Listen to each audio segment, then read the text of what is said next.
말씀은 에베소서입니다. 에베소서 6장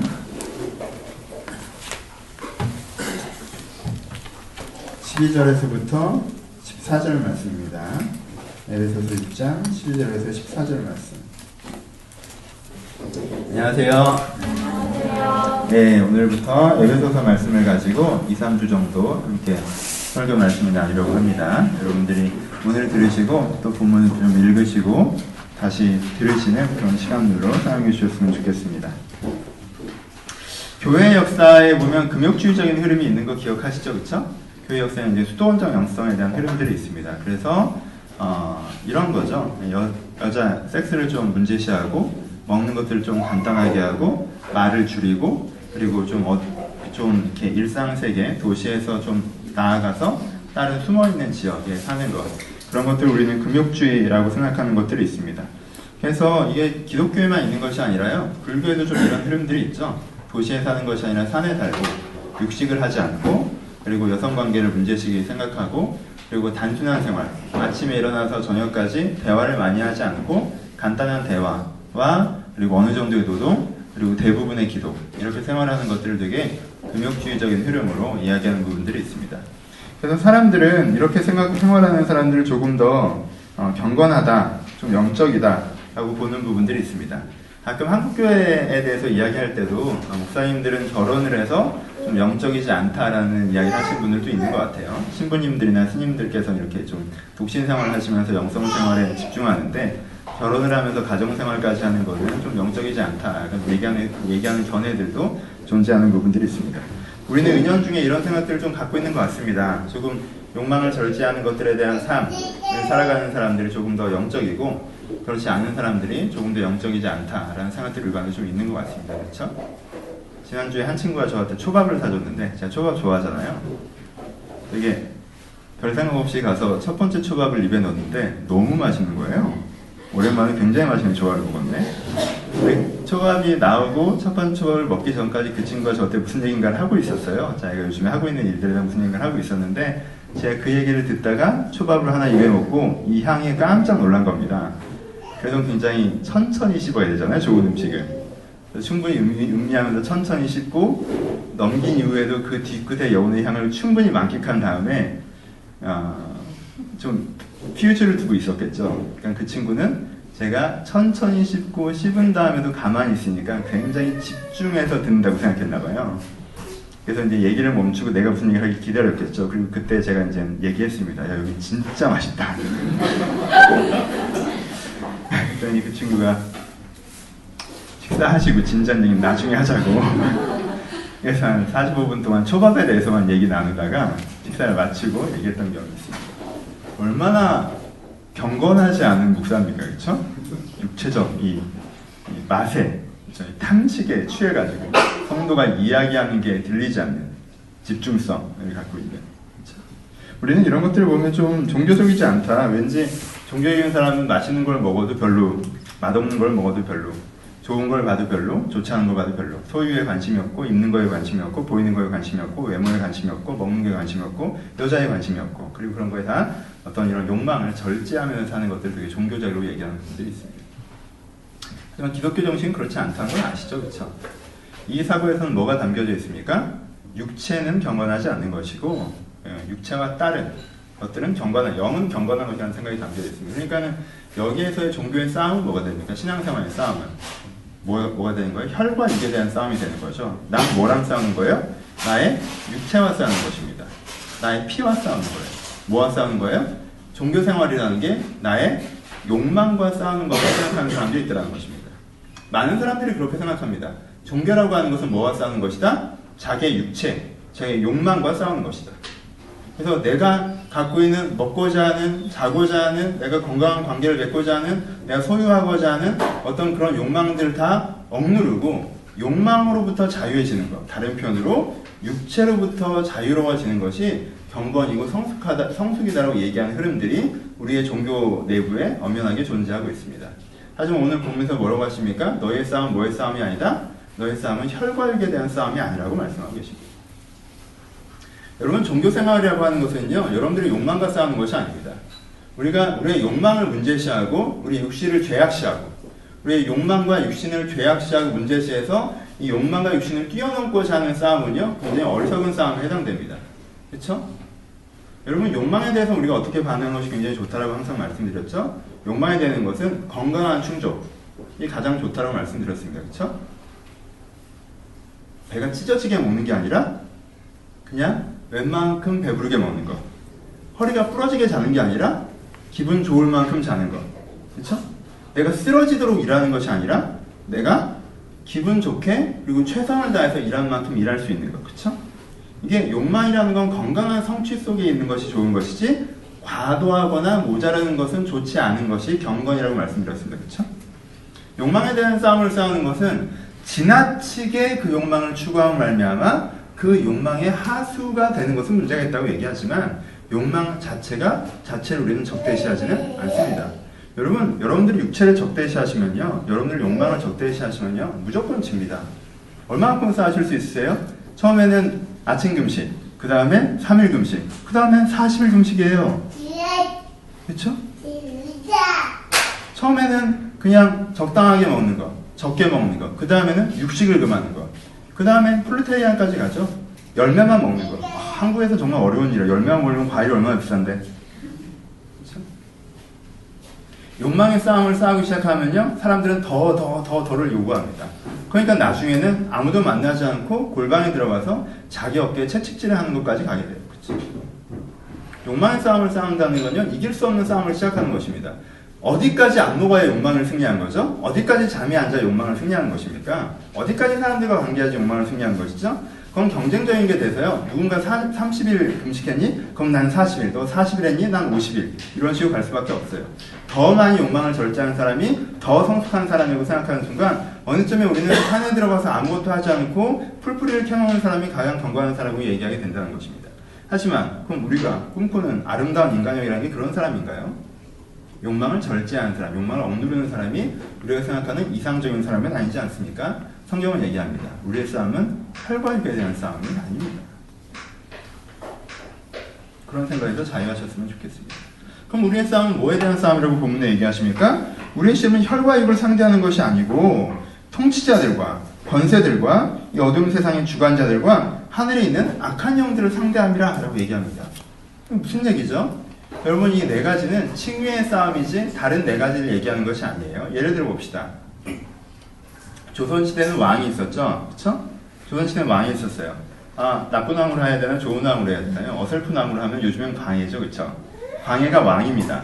그쵸? 그러면 이 사람이 누구예요? 우리의 통치자죠. 광해가 왕이면 왕이 통치자예요. 우리는 왕의 지도를 받습니다. 우리가 그 나라에 태어나고 있다면. 그럼 광해가 잘나서 왕입니까? 아니죠. 거기는 권세가 있어요. 왜요? 여기는 이씨 조선이다 라고 하는 왕권 국가다 하는 뭐가 있어요? 통치 이념, 통치 권세, 권력이라는 게 존재하는 거예요. 그렇죠? 광해가 문제가 아니에요. 그 이씨 조선의 통치 권력이 문제입니다. 그렇죠? 그것을 뭐라고 얘기해요? 내가 통치자들과 그 다음에 권세들과 그 위는 뭐죠? 세상의 주관자들과. 세상의 주관자는 뭐죠? 그럼 이씨 조선이 그냥 생겼습니까? 아니죠. 사대부자라는 중간계층이 있습니다. 그들이 사대부의 나라, 사대부가 중간계층으로서 이 사회 지도계층으로서 헤게모니를 장악하고 있어요. 계급사회가 존재합니다. 그리고 처음에 돌아오면서부터 위화도 해군을 하면서부터 군권을 갖고 있어요. 그리고 지금 중화사당을 중심으로 해서 중국이라는 외교관계를 통해서 중국을 백그라운 데 두고 이 정권이 서 있습니다. 뭐가 있어요? 이 세상의 주관자들과 그런 이씨조선이라는 왕권을 가능하게 하는 뭐가 있어요? 세상의 주관자들, 힘의 역학구도가 존재한다는 거예요. 그럼 그 위는 뭡니까? 악한 영들과. 악한 영이라는 게 무엇입니까? 갑자기 사탄으로 확 가지 마시고 그것도 이미 깔려있긴 하지만 그것보다 먼저 얘기해야 되는 게 무엇이죠? 이런 역학관계를 만들어낸 어떤 것? 권력의지. 이런 역학관계를 만들어낸 자기가 다른 사람들과 억압하고 위에 서고자 하는 것. 그렇죠? 그런 권력의지, 폭력적 권력, 그리고 계급사회, 이런 사람을 평등하게 보지 않고 힘을 중심으로 자기가 다스리려고 하는 어떤 가치라고 표현을 합시다. 그 악한 영의 권세가, 악한 영이 세상의 역학구도를 만들고 그것이 통치 질서를 만들고 그 다음에 나를 지금 직접 다스리는 통치자들을 만들고 그것이 지금 누구에게 영향을 미쳐요? 나에게 영향을 미치는 구도 속에 우리가 어떻게 되죠? 존재하고 있다는 거죠. 로마 사회를 봅시다. 그 당시 로마 사회는 어떤 사회였죠? 통치자가 누굽니까? 그 당시 로마의 황제가 그들의 통치자죠. 그렇죠? 그럼 그 황제가 잘나서 그렇게 된 거예요? 아니죠. 로마라는 굉장히 거대한 권세가 존재하는 거죠. 그렇죠? 엄청난 제국이라는 이 제국의 권세가 존재합니다. 그럼 제국의 권세가 존재할 수 있게 가능한 것은 무엇이죠? 여러 가지 역학 구도가 그들 가운데 이미 있었죠. 그렇죠? 그리스의 헤게모니를 가지는 것, 그리고 로마의 군권, 이집트 전쟁에서 승리한 것, 그리고 다민족 국가를 통치하는 방법에 있어서 그들이 다원적인 통치적 처세술, 그리고 대단히 군단들을 조성하면서 새로운 군사기술로 말미암아 지역마다 대단히 군단을 조성할 말미암아 그 지역 전체를 장악하는 방식, 그 당시에 그들이 그것들을 이끌어 나가는 헤게모니라는 게, 그러니까 역학관계라는 게 존재했었다는 거예요. 그리고 핵심적으로 로마를 지탱했던 가치들이 무엇입니까? 당시 로마를 지탱했던 가치는 그래서 악한 영들이라고 표현할 수 있는 건 4가지 정도가 있습니다. 뭐가 있어요? 힘의 정신이 있죠. 로마가 세상을 제패했다 그러니까 로마의 방식이 맞다죠. 그렇죠? 그게 그 당시에 사람들을 제패시켰던 그 당시에 융통되던 사고방식이죠. 그렇죠? 로마가 맞는 이유는 뭐예요? 로마가 이겼기 때문이에요. 그게 그 당시에 힘의 정신을 제공합니다. 그래서 사람들은 뭐가 되고 싶어요? 로마인이 되고 싶어 하죠. 어떻게 돼요? 왜요? 그 사람들은요, 지혜롭게도요, 이방인들이 로마인이 될 수 있는 통로를 뚫어놨어요. 로마인이 되면 대단한 거고요. 그러니까 각 지역의 지도층들은요, 어떻게든 자기가 로마인이 되려고 달리기 시작합니다. 그런 걸 조정하는 건 되게 쉬워지는 거죠. 힘의 원리입니다. 그 다음에 뭐가 있죠? 향락의 정신이죠. 문화. 로마의 카리스마는 문화에 있습니다. 사람들을 재밌게 해주는 거예요. 이제까지 볼지도 못했던 검투대회 같은 것이 열립니다.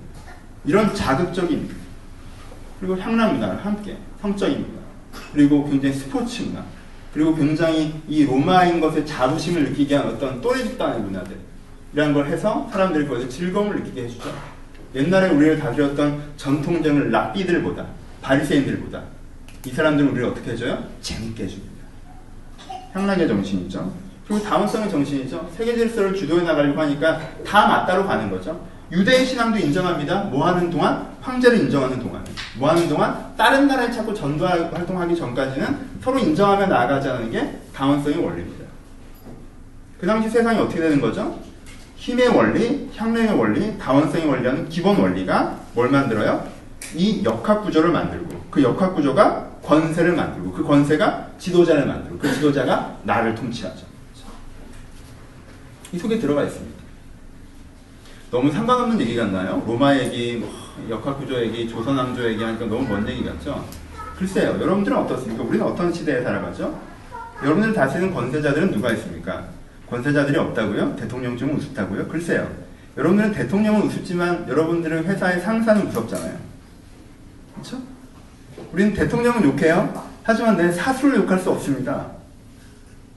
그렇지 않아요?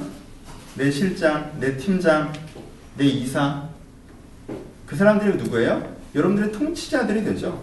그 사람들의 말과 그 사람의 결정이 내 인생에 영향을 미칩니다. 그럼 그 사람의 그 통치자됨은 어디서 옵니까? 이 사회, 자본주의죠? 혹은 기업 구조에서 뭐가? 그 기업 구조, 자본주의, 사회 시스템이 만들어 놓은 권세로부터 오는 거죠. 그 사람이 잘나서 여러분들을 다스리나요? 아니죠. 그 시스템의 권세가 여러분들을 다스리게 하죠.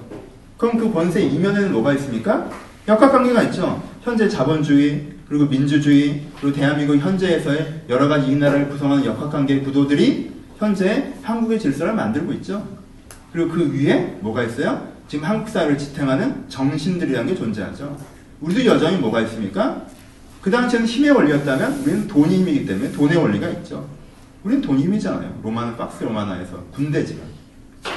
우리도 향락의 원리가 있죠. 재밌게 사는 사람이 성공하면서 사는 사람이고 가치 있게 사는 사람이 아닐까? 그래서 그 향락의 원리가 이 시대를 지배하고 있습니다. 그 다음에 뭐예요? 다원성의 원리죠. 서로 뭐가 맞는지 진리 논쟁을 하지 말고 가치 논쟁을 하지 말고 그냥 그런 것들은 폐기하고 서로 싸우지 말고 살자. 라는 식의 다원성의 논리. 굉장히 로마적이죠. 기본 정신이라는 게 존재하고요. 그 기본 정신을 바탕으로 역학구도가 만들어집니다.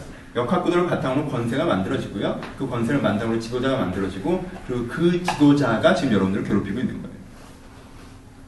그건 여러분들의 상사이건 여러분들이 취업해야 되는 어떤 회사이건 여러분들이 적응해야 되는 이 사회 구조예요. 우리는 그 속에서 살아갑니다. 여러분, 이런 사회 구조 속에서 살아가는 우리가요, 그냥 산에 가서 고기 안 먹고, 산에 가서 내가 성적인 것들을 멀리하고, 영화는 15세 청소년 영화만 보고, 내가 고기 안 먹고, 간단하게 먹고, 잠은 5시간만 자고, 내가 사람들과 길게 대화하지 않고 해서 여러분들이 변화되는 사람, 새로운 사람, 의미 있는 사람, 영적인 사람이 되는 거라고 생각하십니까? 여러분, 그런 것 같은 자기 기만이 어디 있습니까? 세상이 바뀌지 않고 내가 바뀌지 않았는데. 그렇죠? 하나님은 왜 이것들에 대한 싸움이라고 하십니까? 그런 통치질서, 권세, 그 지도자, 권세, 통치질서, 악한 영들이 여러분들을 어떻게 하죠? 여러분들에게 뭘 주입하죠? 여러분들 그 영적인 사고방식을 주입하죠? 그렇죠? 그 영적인 사고방식을 우리가 주입합니다. 그래서요, 하나님은 뭐에 대한 싸움이라고 얘기하시는 거예요, 지금? 하나님은 여러분들의 욕망, 여러분들의 몸뚱이, 여러분들이 먹고 싶어, 자고 싶어, 쉬고 싶어, 사랑해, 안고 싶어, 이런 욕망과 싸우는 게 신앙생활이 아니라요, 이 세상에서 바른지 맞는지 검증되지도 않는 상태에서 여러분들의 머리에 헤드를 틀어지고 있는, 여러분들의 머릿속에서 가치 판단, 헤게모니, 기본가치, 여러분들의 머리에 조정실을 틀어주고 있는, 그래서 여러분들이 마치 그것이 내 본심이고 내 기준이고 내 진리인 양 얘기하고 있는, 여러분들의 빼앗겨버린 그 여러분들 머릿속에 있는 그 운전석을 탈환하는 것이, 그 운전석을 지켜내는 것이 우리가 싸우는 싸움이라는 거예요. 통치자들과 권세자들과 세상 주관자들과 악한 영에 대한, 그것이 영적 전투입니다. 우리는 그래서 욕망과 싸우는 것이 아니라 우리의 가치와 싸우는 것입니다. 이 시대는 여러분들에게 어떤 사고방식을 심어줍니다. 이 시대는 여러분들 어떤 기준을 심어줘요.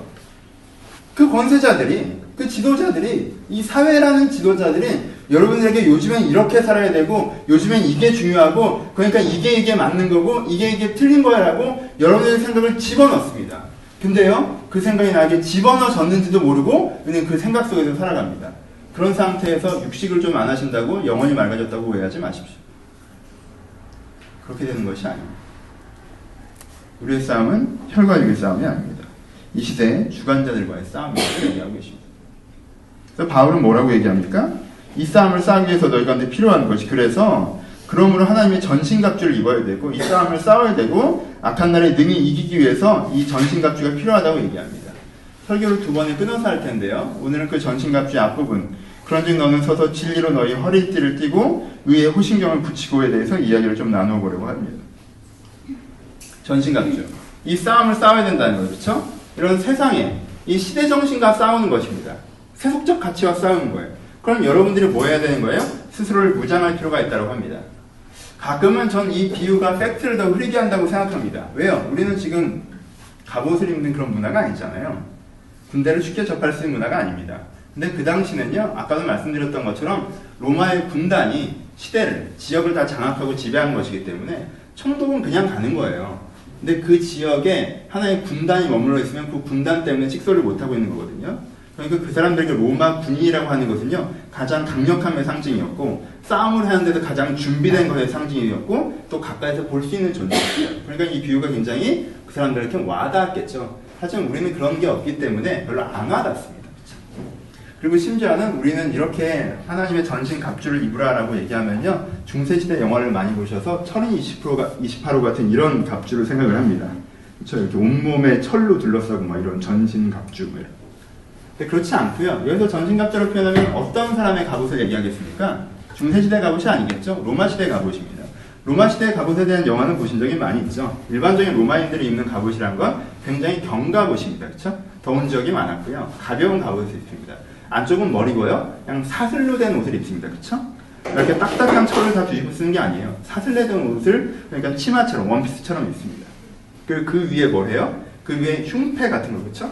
이 앞부분을 주로 막아주는, 가슴 부분을 주로 막아주는 흉패 같은 것을 위에 있습니다. 이 부분이 철로 된 거죠. 호심경은 여러분들 잘 못 보셨을 텐데 호심경이라는 것은 우리가 일반적으로 잘 많이 보이진 않습니다. 근데 그 당시에 이제 나중에 직접 본 게 아니라 그냥 자료에 나오는 건 호심경, 심장을 보호하게 화살 같은 게 날아와서 그러니까 이 흉패 같은 것은요 칼을 막는 게 아니에요.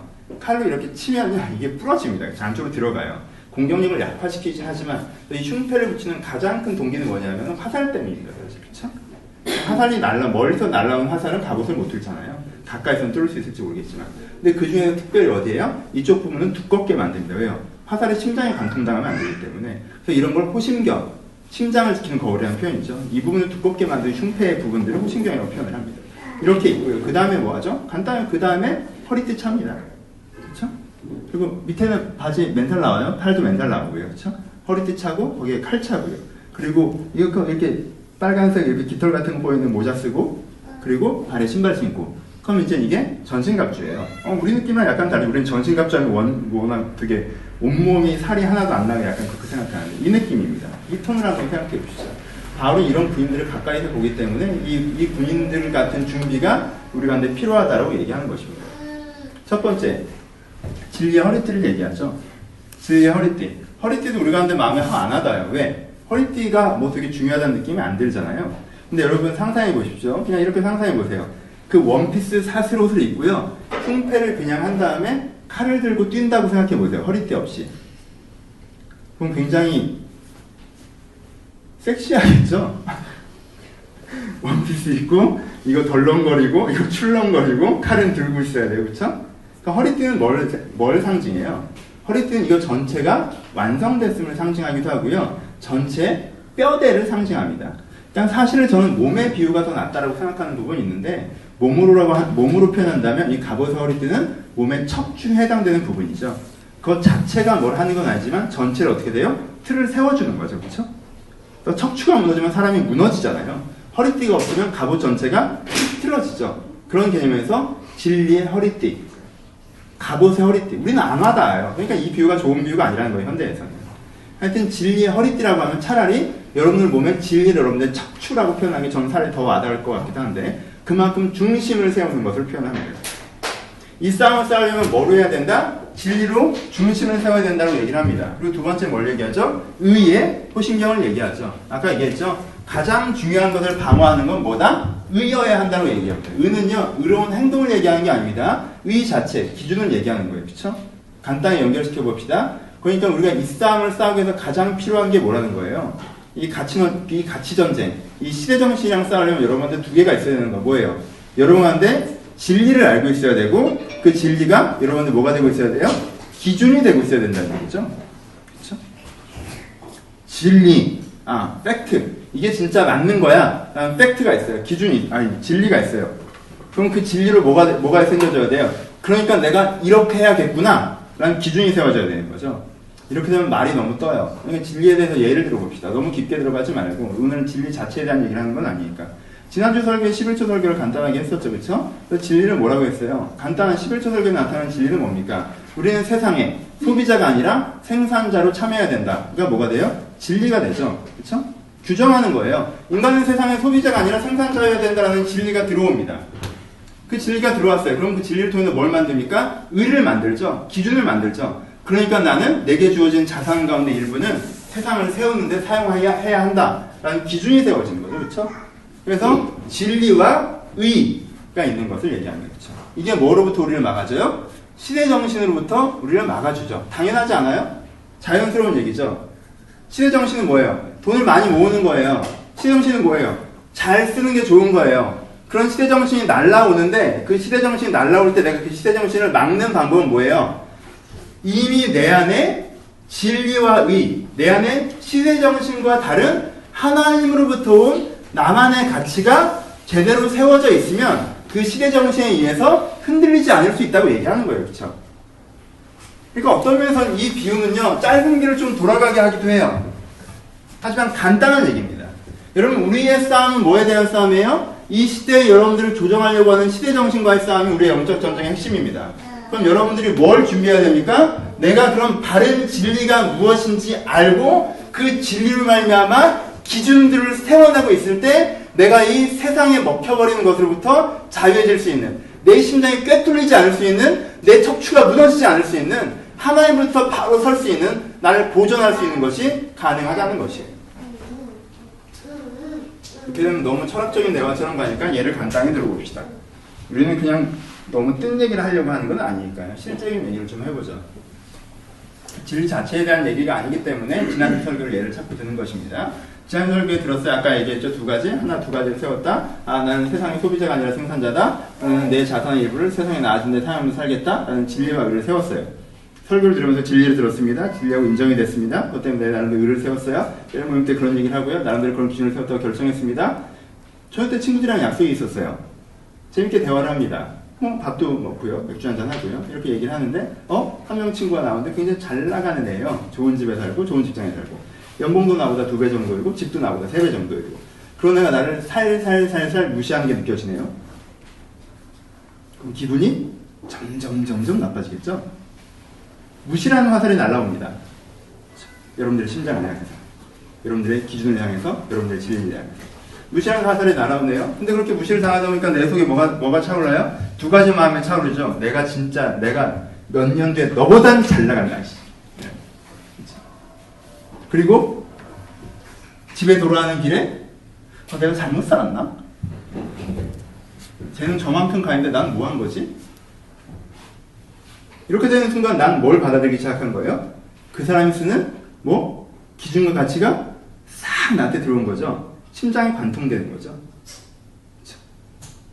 나는 아파트 평수를 기준으로 삼던 사람이 아니었는데, 연봉을 기준으로 삼던 사람이 아니었는데, 그 세속적인 기준, 아까 얘기했던 시대 정치는 돈이잖아요.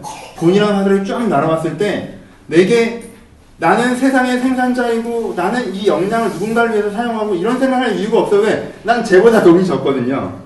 그러니까 나는 돈을 열심히 모아야 되고 어떻게든 쟤보다 잘 나가야 되고 이런 생각이 휙 날아와서 여러분들의 심장을 관통합니다. 그렇죠? 무시라는 화살. 두 번째, 다음날 아침에 회사를 갔습니다. 아침에 회사를 갔더니 여러 가지 얘기가 들려오기 시작하죠. 어떤 얘기가 들려오기 시작해요? 당장 진행하고 있는 프로젝트 같은 게 있겠죠. 당장 진행되고 있는 업무 같은 게 있을 거예요. 이건 이렇게 돼야 되고 저건 저렇게 해야 되고 네가 어떻게 해야 되고 일이 정신없이 돌아갑니다. 이게 지금 내 가장 중요한 문제예요. 내 인생의 최우선 과제입니다. 이 일을 잘 해내지 못하면 내가 큰일 날 수 있어요. 점심시간에 차를 마시고 있는데 사람들이 재테크 얘기를 안 해요. 누군 얻다 집어서 이번에 2배가 됐네 3배가 됐네. 뭐가 늘어났네, 뭐가 어떻게 됐네. 요즘에는 뭐가 대세네, 뭐가 대세가 아니네. 요즘에 테마주가 어떻게 되네, 대선이 어떻게 되네. 너는 돈을 그냥 그렇게 갖고 있으면 안 되네. 이런 얘기를 막 합니다. 그럼 마음이 또 조급해지죠? 왜? 그 사람들이 말미 항상 무슨 얘기를 합니까? 너 이러고 있을 때가 아니라고 얘기를 하잖아요. 그렇죠? 그럼 마음이 급해지기 시작합니다. 적금을 들어야 될 것 같고, 펀드라도 해야 될 거고, 주식이라도 해야 될 것 같고, 아파트라도 사야 될 것 같고, 마음이 굉장히 급해집니다. 그렇죠? 또 저같이 나이 든 사람들은 또 이렇게 왔다 갔다 얘기하다 보면 집에 돌아갈 때쯤 되면 또 부인이 얘기를 해주죠. 요즘에는 자기주도형 학습이 대세라더라. 요즘엔 선행보다는 자기주도형 학습이 되더라. 아니면 선행이라도 해야 된다더라. 어떤 학원이 괜찮다더라. 어떻게 교육을 시켜야 되더라. 인터넷을 보면 또 얘기를 해줍니다. 요즘엔 또 어떤 게 트렌드이고 어떤 게 대세이고 그 때문에 내가 패션은 어떻게 해야 되고 내가 라이프 스타일은 뭘 하고 있어야 되고 이것도 해야 되고 저것도 해야 되고 막 들어오기 시작하죠. 무슨 화살이 날아와요? 다양한 이름으로 날아오지만 중요라는 화살이 날아오죠. 이게 지금 너한테 제일 중요한 거야.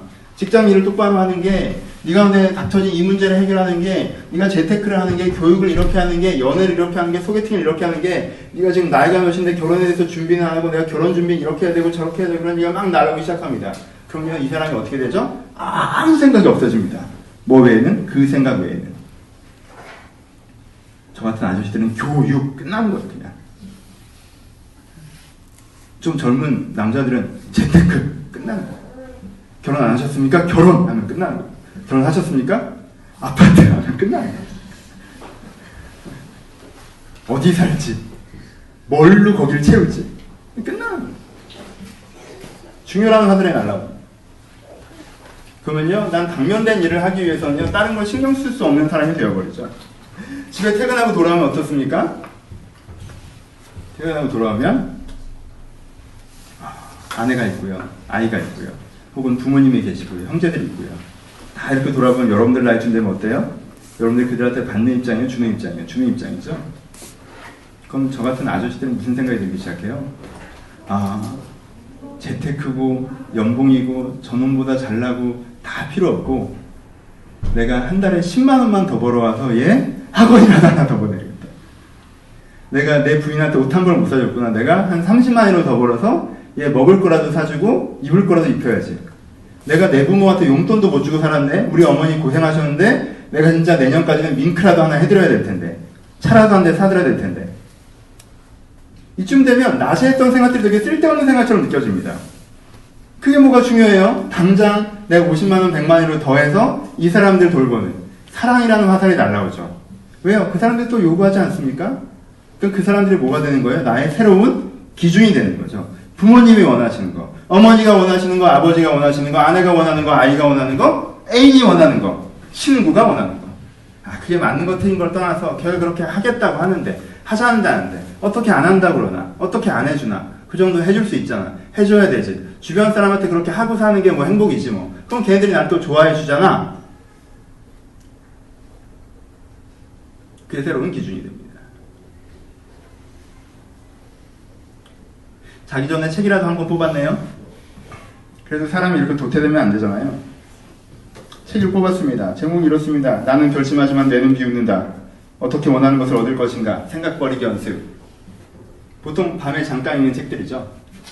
그렇게 보면요, 아, 읽다 보면 감동이 됩니다. 사람은 이렇게 돼야 되는구나. 이런 책도 있더라고요. 적은 만들지 마라. 처세술이 이렇구나. 사람들이 이렇게 되겠구나. 뭔 이렇게 해야 되겠구나. 뭔 저렇게 해야 되겠구나. 갑자기 권위의 화살이 날라옵니다. 요즘엔 이렇게 살아야 돼. 요즘엔 저렇게 살아야 돼. 이건 이런 거야. 저건 저런 거야. 깨달음처럼 그래. 내가 사람 대한 태도를 고치자. 내가 마인드 컨트롤 이렇게 하자. 내가 정신세계 관리를 이렇게 하자. 화살이 또 날라오죠. 권위라는 화살.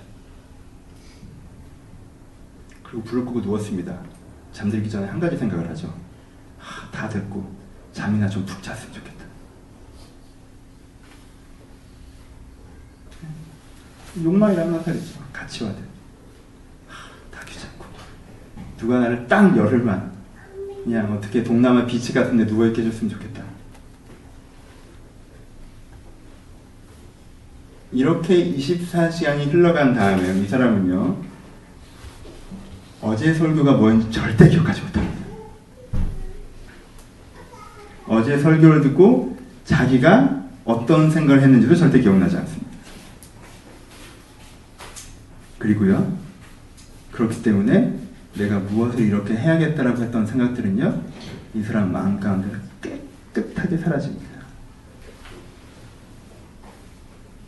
여러분, 이게 의지박약의 문제라고 생각하십니까? 여러분, 이게 은혜가 부족해서라고 생각하십니까? 여러분, 이게 영성의 문제라고 생각하십니까? 아니에요. 이건 갑옷을 입지 않고 전쟁터에 나가게 생기는 문제예요. 싸움이 있는데 싸움을 인식하지 못하고 있는 사람들에게 생기는 문제예요. 인생에 중요한 것이 있는데 그것을 지키고자 하지 않는 사람들에게 생기는 문제입니다. 더 깊은 은혜? 영성? 의지? 아니에요.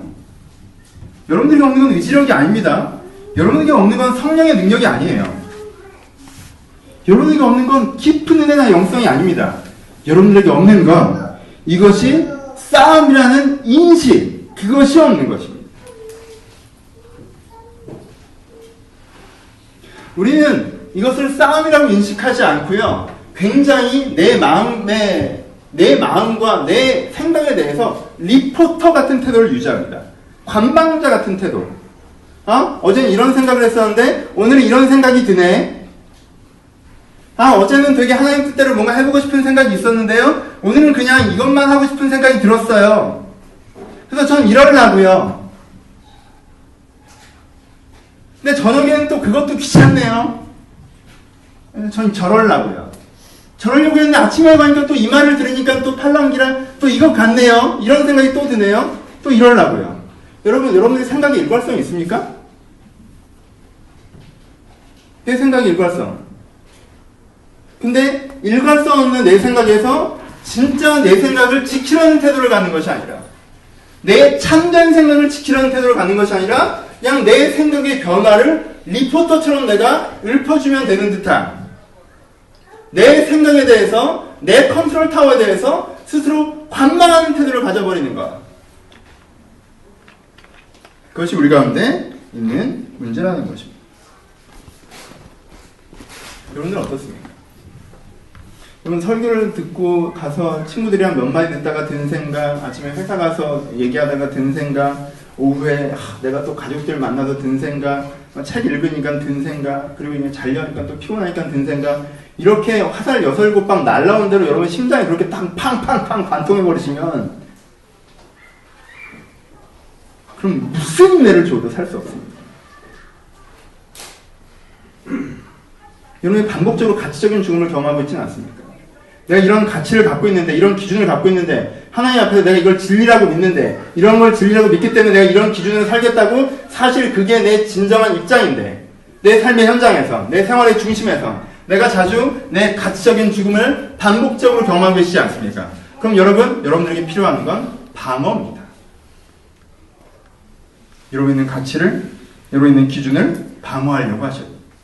여러분 전혀 다르게 반응할 수 있습니다. 친구들이 여러분들 그것 때문에 무시하는 대화들을 한 경험이 있으십니까?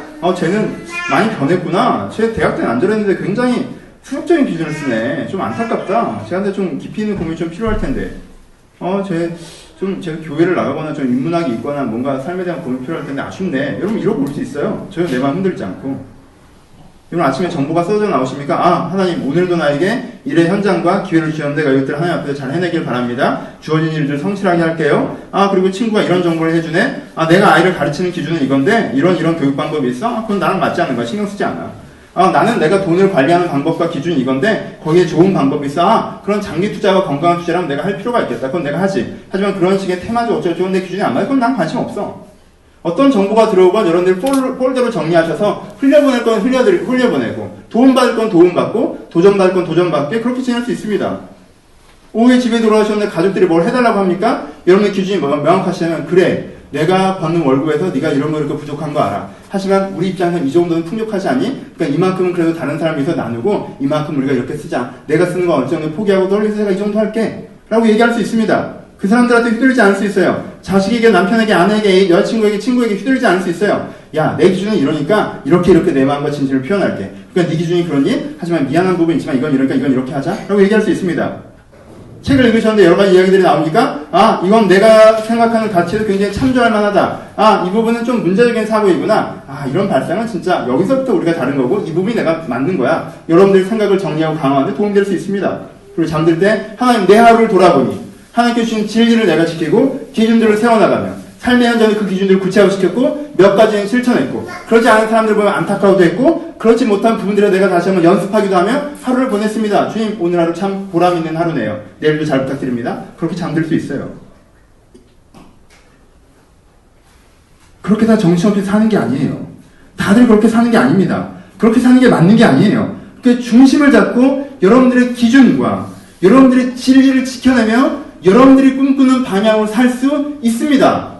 세상이 나를 흔들고 다른 사람이 나를 흔들고 세상에 살다 보면 정신이 없어진다고 이야기하지 마십시오. 방어하지 않기 때문에 그렇게 되는 것이지 모두 다 그렇게 사는 것이 아니에요. 원래 은혜를 받으면 주중에 잃어버리는 것이고 내가 주일날 도전을 받고 주중에 까먹는 것이고 내가 원래 그렇게 되는 것이 당연하다고 생각하지 않으셔야 합니다. 그것이 당연한 것이 아니에요. 원래 그런 것이 아닙니다. 여러분 지켜냈느냐? 지켜내지 못한 차이가 발생합니다. 결론으로 갑시다. 두 가지. 하나, 오랜만에 좀 딱딱한 얘기를 했는지도 모르겠는데 좀만 더 딱딱하게 얘기한다면 여러분 긴박감을 가지십시오. 긴박감을 가지십시오. 제가 제일 불쾌한 사람 중에 하나가 진리를 경험하고 화살 맞아 죽은 주제에 그 패턴 자체가 엄청난 인생의 깨달음인 것처럼 얘기하시는 분들이 있습니다. 원래 첫사랑이 뜨겁고 젊을 때 열정을 갖다가 세상 좀 살아보면 다 실패하고 절망하고 화살 내다 간통해서 진리가 그렇지만 실제는 안 그래. 의가 그렇지만 삶이 그렇지 않아. 다들 이렇게 사는 거야. 하나님도 어쩔 수 없으시지. 왜? 나를 악한 세대에 태어나게 하셨잖아. 그래서 이제 열심히 해보려고 하는 사람들 보면 나도 그땐 그랬는데 나도 그땐 그랬어. 너 되게 시작할 때 그랬구나. 나도 그때 좋았어.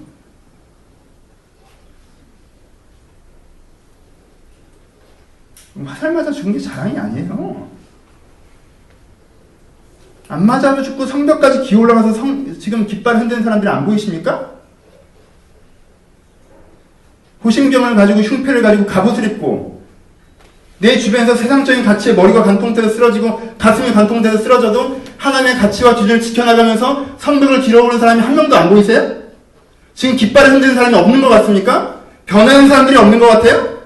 새로운 삶을 살고 있는 그 사람이 안 보이십니까? 한 명도 없다고 얘기하실 수 있으세요? 아니에요. 거기 황벽에 기어 올라간 사람들이 있어요. 원래 청년 때 그랬다가 취업하고 결혼하고 애 낳고 나이 먹으면 다 그냥 그렇게 사는 게 아니에요. 왜 그렇게 거짓말을 하십니까? 그렇게 모든 사람이 죽었다고 얘기하시죠? 여러분들의 갑옷이 얇아서 여러분들의 심장이 관통당하는 거예요. 얼마나 비극적인 일입니까? 내가 하지도 않는 생각, 내 기준과 가치가 아닌 내가 원하지 않는 생각이 내 심장을 관통해서 그것이 마치 내 의견이냐, 내 생각이냐, 내 견해이냐, 내 기준이냐, 내 인생을 조절해 나가. 여기에 대한 가장 큰 두려움을 가셔야 됩니다. 내 생각이 아닌데 친구랑 밥 한 번 먹고 무시당했다고. 그래 내가 너보다 잘 나간다. 나는 왜 이러고 살았을까? 하나님 저한테 왜 이러셨어요? 이게 이 사람 생각입니까? 이렇게 생각하고 살아야 되는 건가요? 하나님이 이 사람을 위로하셔야 되는 겁니까? 하나님 이 사람한테 사과하셔야 됩니까? 아니에요. 하나님 이 사람의 생각을 고치셔야 돼요. 하나님 이 사람의 가치를 만지셔야 돼요.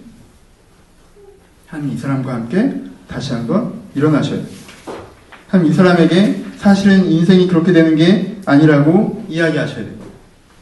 여러분, 우리의 무력은요, 우리의 무력감은 우리의 무능에서도 오지만 더 많은 경우 우리의 무지에서 옵니다. 우리의 무력감은요, 우리의 무능에서도 분명히 옵니다. 하나님께 여러분들이 세임 주셔야 돼요. 하지만요, 그것보다 더 자주 우리의 무지 가운데 옵니다. 사단은 계속 우리를 속이려고 합니다. 스크루테이프의 편지라는 책을 읽으셨습니까? 제가 굉장히 좋아하는 책이고 여러 번 읽어봐야 되는 책이라고 말씀을 드렸습니다. 읽어보십시오. 사단은 우리를 속이려고 합니다. 어떻게 속이죠? 귀신 들리게 하나요?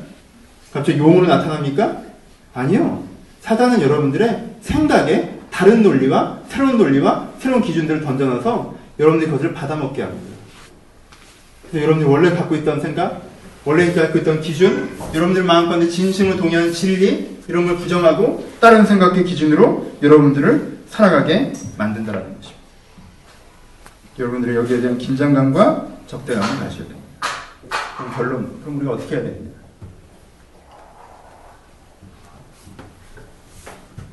세 가지. 첫 번째는요, 아주 쉬워요. 보존이라는 단어 하나만 기억하셔도 됩니다. 여러분, 이 얘기는요, 지금 여기서 하고 있는 말은요, 되게 언어 유희예요. 지금 뭐라고 얘기합니까? 의와 진리가 너를 지킬 것이라고 얘기하죠. 그렇죠? 하지만 그걸 거꾸로 얘기하면 뭐예요? 의와 진리를 붙잡아 지키는 것이 너를 지키는 것이라는 얘기를 하는 거죠. 그렇죠? 그럼 지금 무슨 얘기를 하는 거예요? 네 안에 갖고 있었던 진리와 의에 대해서 지키고자 하는 의지가 있는 것이 필요하다고 얘기하는 거예요. 단지. 오케이? 여러분, 자연은 보존되고자 하는 의지만 있을 때 보존됩니다. 근데 보존되어야 된다는 생각이 없을 때 그것이 훼손되는 거예요. 그렇죠? 아주 간단한 겁니다. 보존이라는 단어 하나를 기억하는 것이 되게 중요해요. 보존이라는 단어 하나를 기억하면요, 내가 거기에 대한 태도가 달라질 수 있어요. 그렇죠? 보존 대상이라는 걸 인식하기만 해도. 여러분들 여기서 개구리 한 마리가 뛰어간다고 생각합시다. 야, 농촌에 살고 있어요. 개구리가 뛰어가요. 근데 와, 개구리다 하고 이렇게 잡으려고 했어요. 근데 옆에 있는 사람이 얘기합니다. 조심해. 그건 자연보호, 환경보호, 멸종위기에 있는 몇 호야. 그걸 잡으면 큰일 나. 이렇게 합니다. 그럼 개구리 근처에도 안 가겠죠. 그렇죠?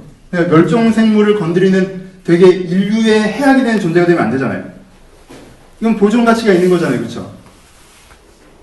그럼 우리가 하고 있는 여러 가지 논쟁 중에 자연보호 논쟁이 있죠. 자꾸 민상이 눈치를 보게 되는데 자연보호에 대해서 잘 몰라가지고. 어느 지역에 늪지대가 있다고 합시다. 한 번도 가본 적도 없어요. 거기 뭐가 사는지도 모릅니다. 근데 사람들이 얘기해요. 전문가가 얘기합니다. 그 늪지대가 조성되기 위해서 몇백 년이 걸리고 그 늪지대는 몇 가지 특이 생물이 살고 있고 그럼 한번 밀어버리면 그걸 다시 한번 만들 수 없고 그럼 사람들이 무슨 생각을 해요? 거기는 건드리면 안 된다는 생각을 해요. 왜? 보존 가치가 있다는 인식이 생기는 거예요. 그렇죠? 보존 가치가 있다는 인식. 여러분한테 뭐가 필요해요? 여러분 우리에겐 진짜요. 좀 딱딱하게 얘기해서 죄송하지만요. 진리와 기준을요. 보존 가치가 있다고 생각하지 않는 경향이 있다는 거예요. 잔디에 들어가지 맙시다라고 줄을 쳐놔도 이 잔디는 보존 가치가 있다고 생각하지 않고 잔디란 뛰라고 있는 것이라고 생각을 하고 들어가서 달리기 때문에 거기 잔디가 사라지는 거예요. 그렇죠? 근데 이 잔디를 보존해야 된다는 생각이 있으면요. 거기 들어가지 않습니다. 지키려는 의지를 가져요. 그러면 그게 살아남습니다.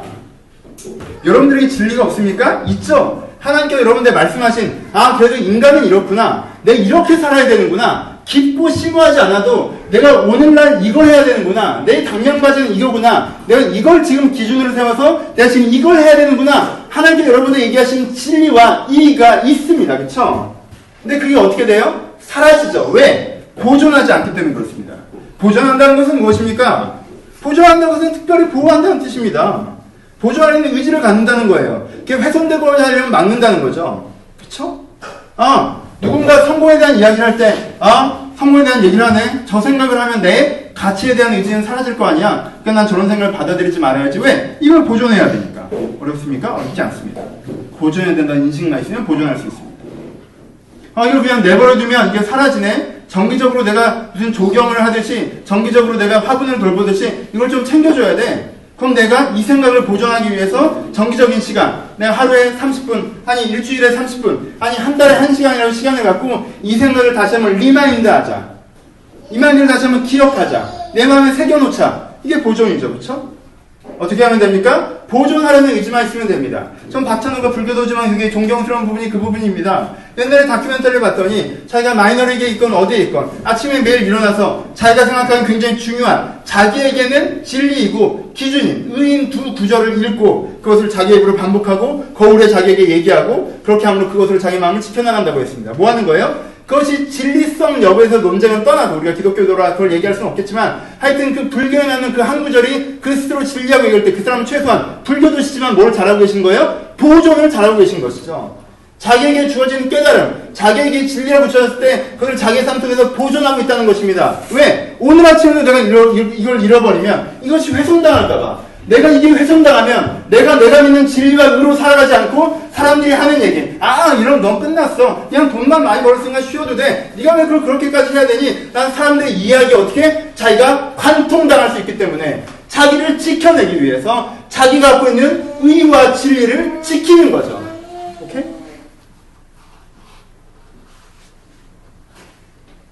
여러분들 진리를 이렇게 보존하십니까? 제가 여러분들이 해줬던 권면 중에 여러분들의 진리와 기준이라고 인정하시던 부분들이 있을 거예요. 그렇죠? 묻습니다. 보존하십니까? 여러분들 주일에 들었던 설교 중에 이게 진리와 기준이라고 인정했던 부분들이 있을 거예요.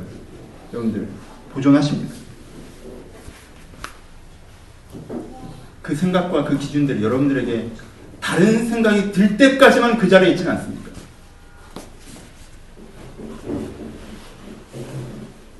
그리고 또 다시 그 은혜의 생각이 들면 그렇게 할 거라고 얘기하지는 않으십니까? 여러분 내 인생의 리포터가 되지 마십시오. 이게 이렇게 되고 있습니다. 이런 생각이 새롭게 드네요. 그럼 그런 생각으로 살아가겠죠. 저런 생각이 새로 드는 모양입니다. 그럼 이제는 저 생각으로 살아가네요. 여러분들 인생의 주인지 관조자가 아니에요. 여러분 인생의 플레이어지 리포터가 아니에요. 보존하려는 의지. 두 번째 한 가지만 더. 오늘 설교의 주제에 해당되는 건 아니지만 한 가지만 강조하면 여전히 우리 가운데 다시 한번 깨달아야 되는 건 뭐냐면 내가 이 진리와 의를 보존하지 않아서이기도 하지만 또 하나 내 진리와 의가 굉장히 취약하다는 걸 생각하셔야 돼요. 내 인생의 진리가 뭔지 잘 모르겠고 내 인생의 기준이 뭔지 잘 모르겠고 그건 보존하지 않아서이기도 하지만 여러분들의 진리가 통전성을 갖지 못하고 여러분들의 의가 개연성을 갖지 못해서 내 진리와 의가 나를 전체적으로 지키기엔 취약하기 때문이기도 합니다. 그래서 여러분, 진리를 알고자 하십시오. 무엇이 진짜 진리인지, 내가 인생의 진리가 무엇인지, 인간의 진리가 무엇인지, 신의 진리가 무엇인지, 삶의 진리가 무엇인지, 뭐가 진짜 맞는 건지, 사람이 어떤 존재이고 무엇을 향해서 어떻게 살아가야 되는 건지에 대한 진리를 더욱더 알고자 하셔야 됩니다. 이런 말씀을 깊이 공부하십시오. 이 말씀을 깊이 공부하셔야 돼요. 툭툭툭 지나가는 대로 그렇게 진리를 알아가시면 안 되고요. 말씀을 깊이 공부하며 내 자신을 깊이 연구하며 세상을 깊이 통찰하려고 해야 됩니다. 이제까지 내 삶의 경험과 논법과 논리와 기준들대로 그냥 살려고 하는 처세술 수준의 생각에서 머물러 있지 마시고, 내가 나한테 물어보면 알잖아요. 아, 이건 이렇게 하고 저건 저렇게 하는 거야. 사람은 이렇게 살아야 돼, 저렇게 살아야 돼 라고 딱 물어봤을 때 그게 진리예요 라고 얘기하면 여러분들에게 진리라고 대답할 수 있습니까? 처세술이라고 대답할 수 있습니까? 내가 사람에게 이렇게 사는 게 좋다는 수준의 얘기예요? 아니면 그게 진짜 맞는 거예요? 여러분, 처세술 수준의 깡통처럼해서 살지 마십시오. 진리가 있어야 돼요. 공부를 하십시오. 공부를 하셔야 돼요. 일단 신앙이니까, 여기 교회니까 일단 말씀을 공부를 하셔야 돼요. 진리를 더욱더 탄탄하게 하셔야 돼요.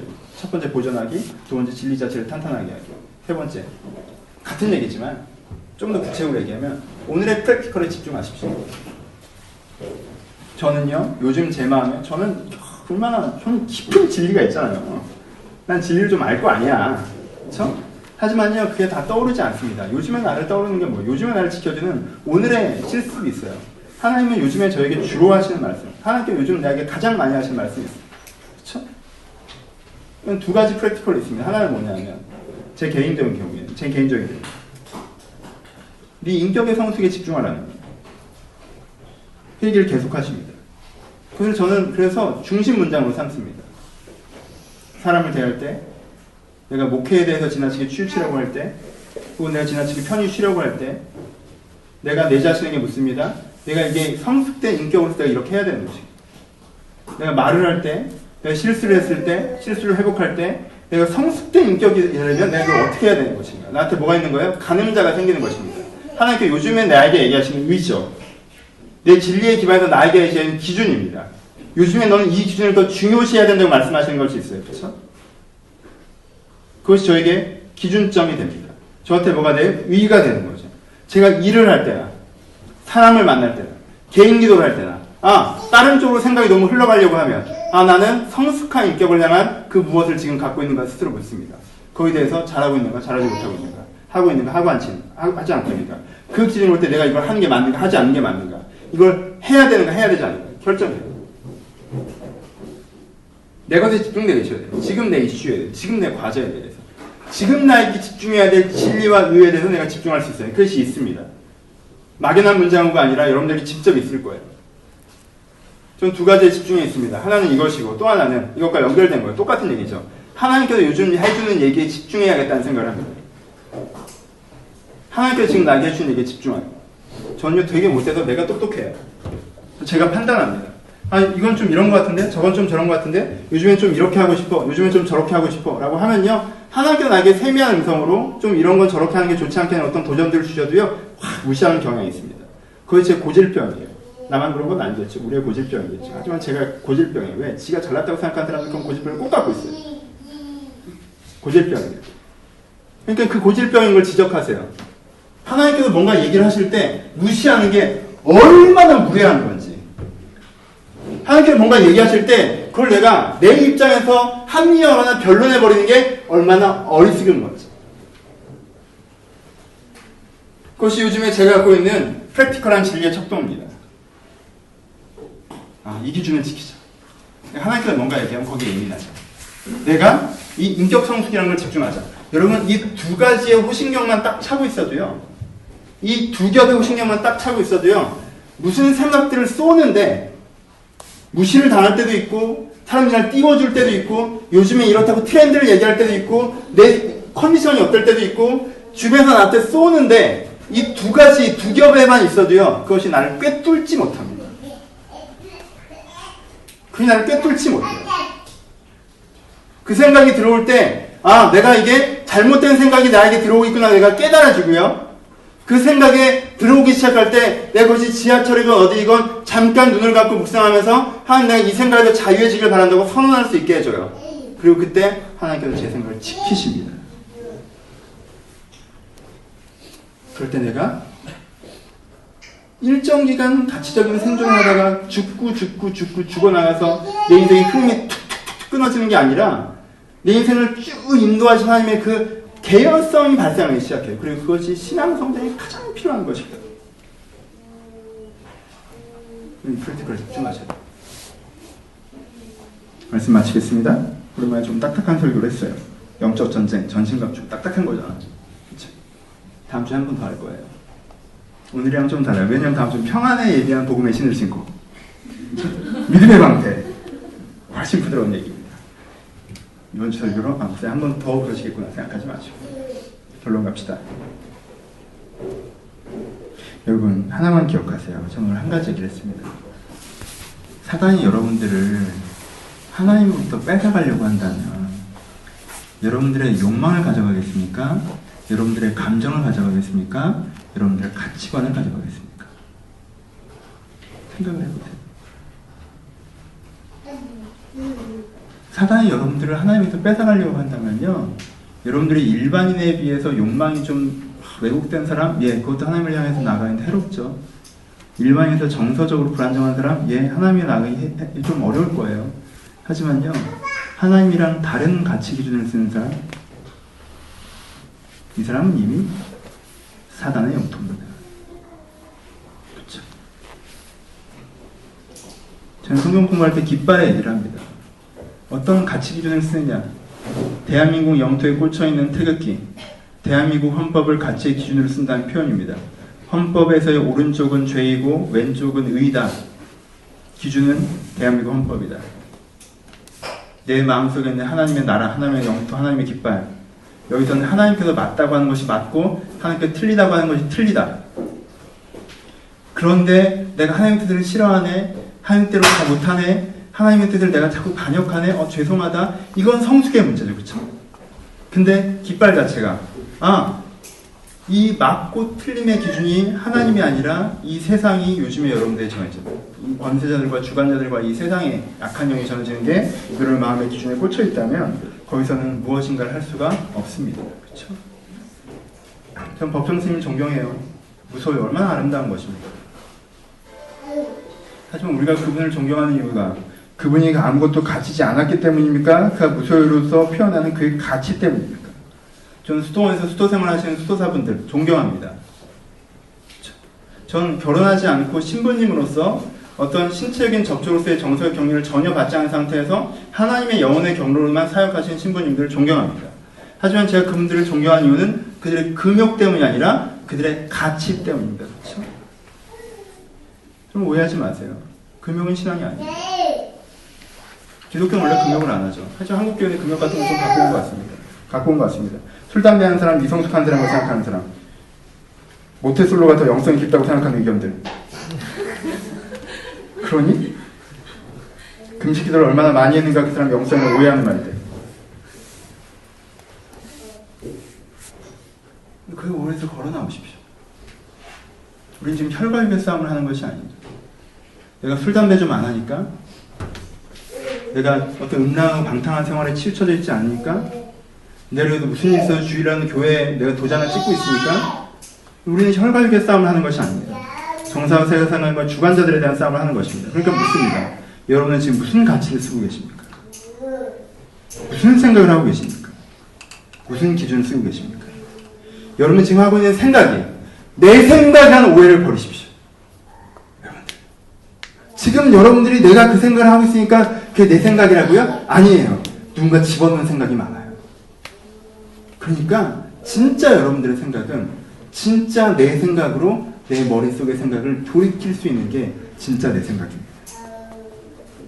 내 생각을 정해놓으시고 내가 진리라고 얘기했던, 내가 의라고 얘기했던 것들을 정해놓으시고 여러분 생각 여기서부터 다른 데로 흘러갈 때 다시 한번 여러분들의 그 흩어진 생각들을 이곳으로 불러오셔서 다시 그 생각으로 돌아가십시오.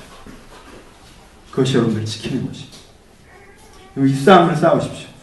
생각나는 대로 생각하지 마시고 생각되는 대로 생각하는 것이 아니라 내 가운데 진리와 의의 방패, 진리의 허리띠와 의의 호신경을 가지고 그것을 내 마음에, 내 심령에, 내 영혼의 방패막이로 삼아 세상과 사고방식, 이 시대정신이 조정하려는 그 시대정신의 생각들을 여러분들이 끊어내기 시작할 때 여러분들이 진정으로 진리가 나를 자유케 하심을 경험할 수 있을 것입니다. 이 전쟁터에서 너무 안일한 태도로 살아가지 마시고 여러분의 마음과 생각을 하나님 앞에서 지켜내시길 주님으로 축복합니다. 기도하시겠습니다.